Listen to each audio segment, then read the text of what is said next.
I don't know if this will help, but I'm gonna give it a shot because there's so many emotions going through, and I feel like our story is so unique that I don't really know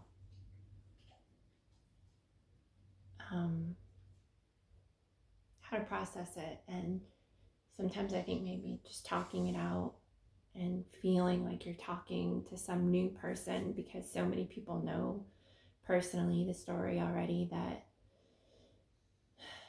it's just all these bits and pieces all the time that just come together in your mind, and then they get lost again, and then they come together again, and it's just a lot. Our story is hard.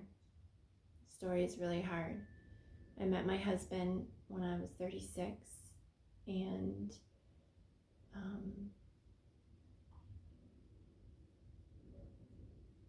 we instantly kind of connected and fell in love. And I thought the hard part was over. I thought finally meeting the love of my life was going to mean that everything was going to be great now, and whatever life gave us, we could conquer together. And I had that. I finally found the happiness that I never thought I would find. And then we got married and started trying to have children, and just didn't happen. Just each month didn't happen. So I thought, okay, this is fine. We can handle this. We went to an infertility clinic and started off with just getting some shots that you give yourself during different times, and that's supposed to help you ovulate stronger and things like that. A couple months of that didn't happen. Did a whole bunch of tests, found out I had like a Y-shaped uterus, so I had to do a little surgery on that, because if I did get pregnant, it could lead to miscarriage or early delivery, because the uterus may not grow as big. That was a little hurdle, but did that. And just month after month, nothing was happening. So finally, we said, okay, we were getting older. I was 38. My husband had turned 40. Let's just go ahead and do IVF. There's no reason why I'm not getting pregnant, but we don't have years and years and years to figure this out. So let's just go ahead and do IVF. So we did a retrieval, and that was difficult. I had the ovarian overstimulation. And so instead of going back to work the next day, I didn't go back to work for a week after. Just lots and lots of pain. But ended up with 24 eggs, which we thought was absolutely amazing. 11 fertilized, and then we did the PG testing, and 4 came back strong. So we thought, this is great. We're really moving along here. We've really lucked out with getting these 4 eggs. Everything's going to be great. So we did a transfer. We did a frozen transfer a month or 2 later, and did the whole 2-week wait. Cheated, took a pregnancy test 4 days after, was not pregnant, devastated. But then took a pregnancy test about 8 days after and came back extremely strong pregnant. And just completely shocked and over the moon that it worked. Had a little bleeding in the very beginning, and that was a little scary. But went in, had the ultrasound, she was still in there. After that, everything ran really smoothly. Had a little bit more bleeding and found out that my placenta hadn't moved yet, up far enough yet. So it was kind of blocking the cervix. So that was a little scary, but everything went normal. I enjoyed being pregnant. I had the morning sickness for the first 3 months. It was awful. Felt every day like when I woke up I was going to be sick, that flu kind of feeling before you get the flu. But honestly, just it never for a moment, I don't think, left me that I was so blessed to be pregnant. And I don't know if blessed is the right word, but so thankful to be pregnant. It never left me. And I remember just every moment of not ever wanting to complain, because I knew what it was like to struggle to get pregnant. I knew what it was like to not see those double lines every month, and just feeling so devastated from it, and feeling so hurt and just so inadequate. So it didn't leave me for that whole time. 20-week scan, everything came back normal. And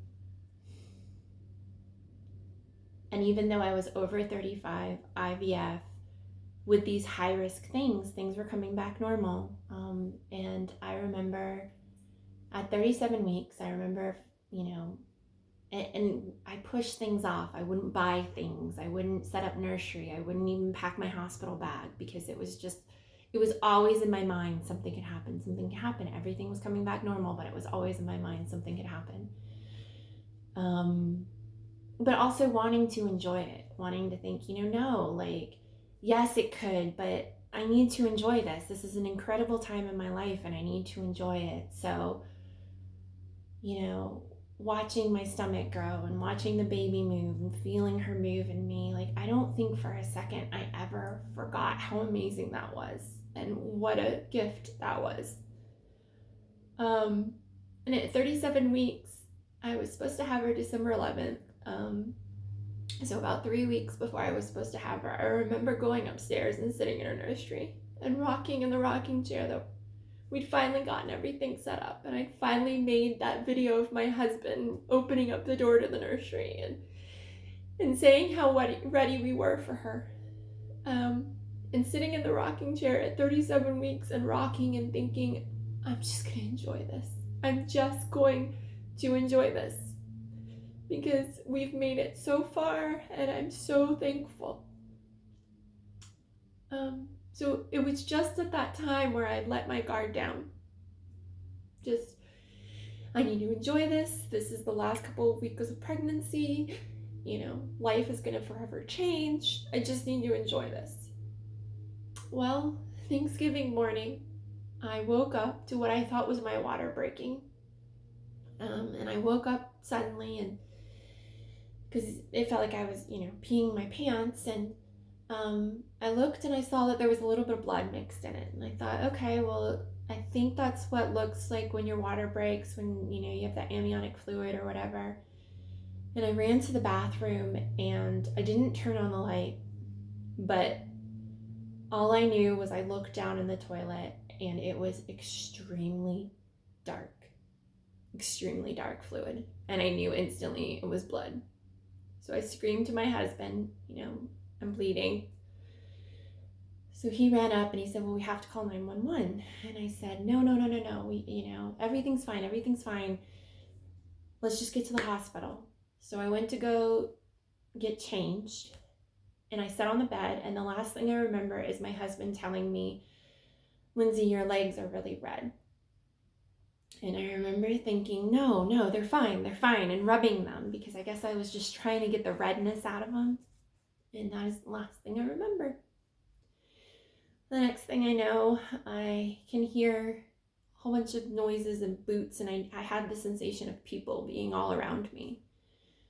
And then being carried down the stairs, and thinking to myself, please don't drop me. And then in the ambulance, I remember them, I didn't open my eyes through all of this, I couldn't. But I do remember an incredible pain in my shoulder, and thinking and asking, I do remember saying out loud, stop, please stop, you're hurting my shoulder. And the next thing I knew, I got to the hospital, and I did at this moment open my eyes, and I'm being told, we're gonna get your baby out. And me thinking, okay, well, where's my husband? And them saying there's no time for that, and an oxygen mask coming over my head. And the next thing I remember is waking up in the ICU.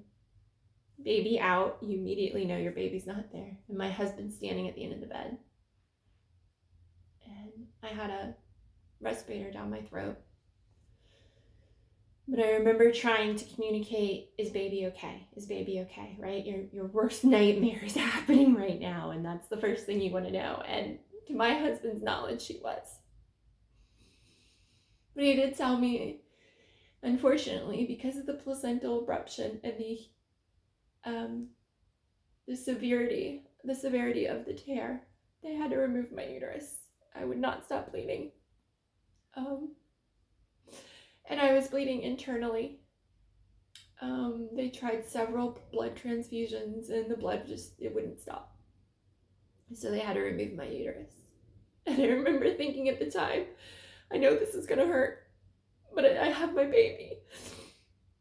Well, what I didn't know and what came to be is that the severity of the placental abruption was too big, and she did not receive enough oxygen. So then she was born alive. She didn't have any brain activity. And just her brainstem was functioning. So she passed away 9 days later because she did not have any brain function whatsoever. And the pain of all of this has been immense.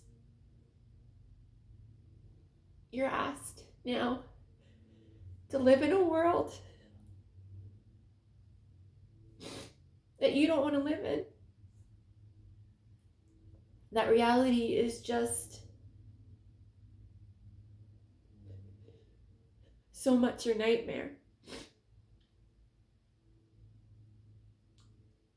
And I don't share this to scare people. I don't share this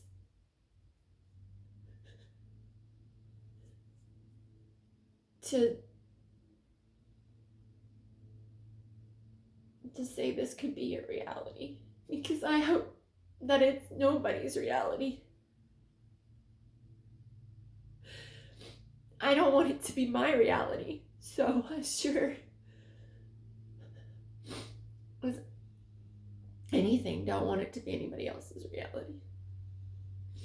And what I don't understand is, I think that if I had seen this happening to somebody else, I would say, well, maybe her body wasn't strong. Maybe she overlooked something. Maybe she didn't take something seriously. I have never been in the hospital before. I was a swimmer in high school. I have always been strong. I've never had to take medication for anything. I've always done the yearly checkups, and they've all come back 100% fine. And I went to every appointment for my baby.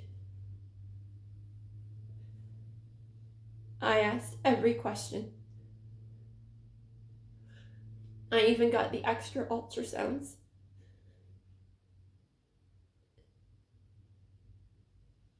So while I'll say there's a very big chance that this is not going to happen, it does happen. And I am living in that happen. I am living in that shouldn't worry about this, but there is a small percent chance this can happen to you.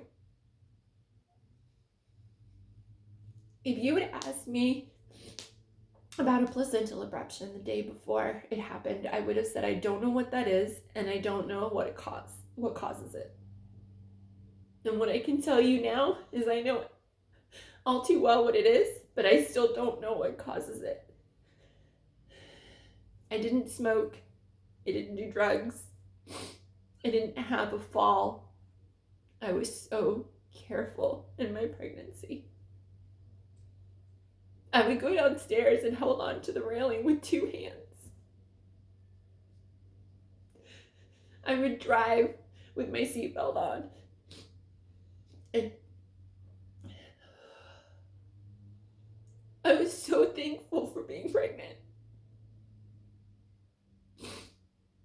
But I still to this day think, did I do something?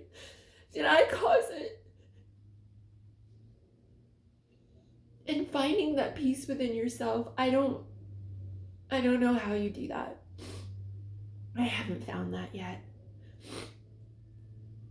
Trying not to blame your body.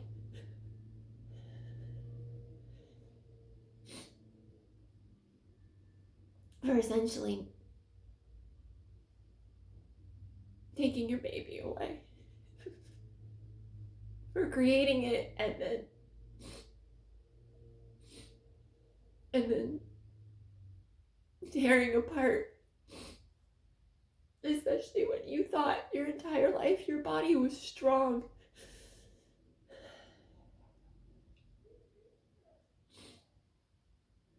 I'm not sure how to process this, and I'm still trying to function in this reality that I don't want to be in every single day.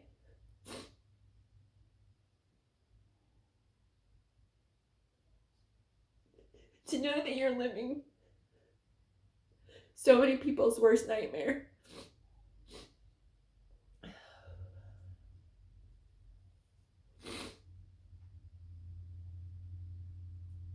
I don't know.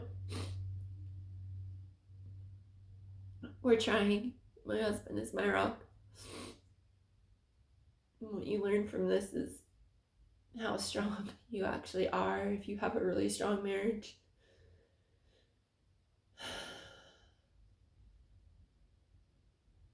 But I will say, though time has helped, because your brain finally wraps around the reality you're in,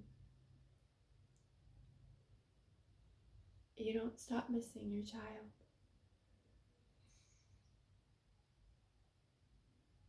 Any less.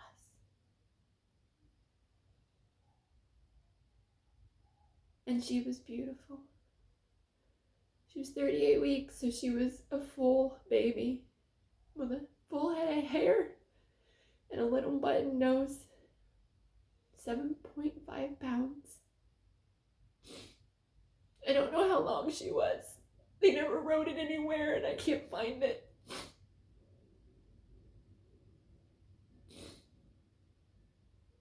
I never saw her with her eyes open, but I know they were blue.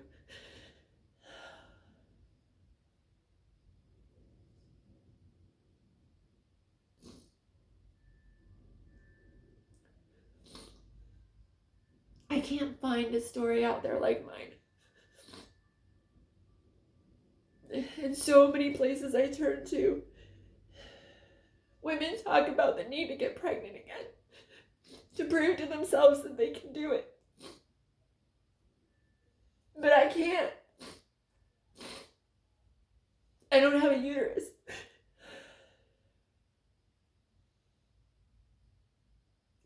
And so that's really hard.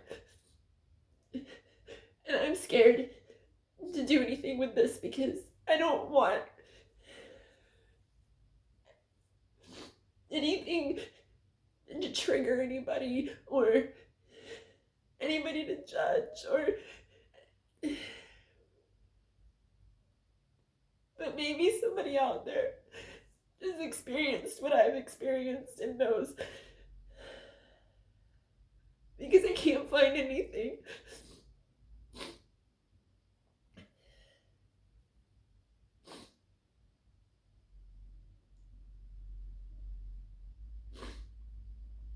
It's a process. It's a grieving process, and it is hard. There's nothing easy about this. About living in a world that people don't understand. A world you don't want to be in just as much as they don't. So, I don't know how to end this. But, yeah, that's my story. Okay, I'm gonna just end it now.